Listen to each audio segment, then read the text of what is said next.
If we just so happen to find ourselves arguing on the phone, right? I don't give a fuck how heated shit get. You bet not hang up this damn phone in my face. I find that the ultimate disrespect. Doing some shit like that will dead ass get you blocked. Because how dare you have the audacity to do. Now, I personally want to talk about this because I do not think it's rude to get off the phone if things are going nowhere.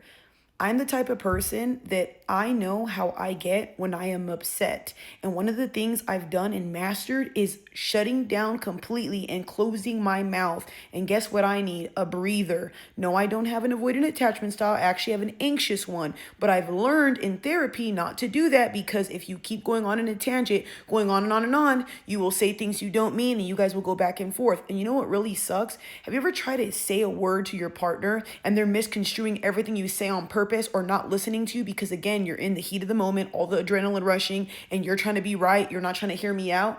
I will tell you, hey, I don't want to do this. I don't want to argue. I'm hanging up the phone. Bye. I'm not going to just click on you, y'all, at all. But I will tell you that. And if you don't hear me because you're over talking over me, I'm sorry, I got to go. Some of us don't want to go back and forth with you because we actually care about you. I understand that sometimes some things might seem like, oh, she's malicious. She don't care about me. I care about you just as much as I care about myself. But that's the thing. I'm saving you from me going off on a tangent of a man I respect and I want to lead me. And I know that as a woman, once you start getting disrespectful, a man looks at you different, you know? So I would much rather you be like, oh man, she took off into the conversation because she's going to get her head straight. And again, if you're dealing with me, you know I'm this type of person. What is the point of us going back and forth and we're yelling? I don't like that, y'all. I really don't. And like I said, I don't think every little conversation or disagreement needs to be held in a yelling, arguing fest to where my freaking veins coming out of my neck. One thing about me too, y'all, that I don't like, I have a very raspy voice. When I start yelling, I wish you guys.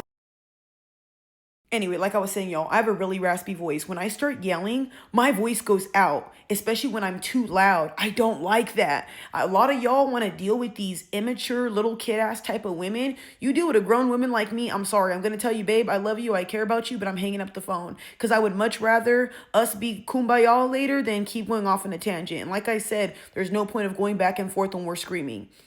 It's the same thing I always tell men. If your girlfriend's yelling, screaming, crying, let her be for a little bit and come back and talk to her. There's nothing that comes good out of talking to each other when y'all are heated.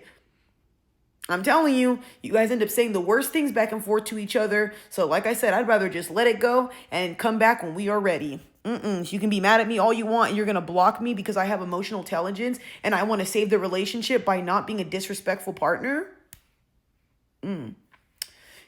Oh, yeah.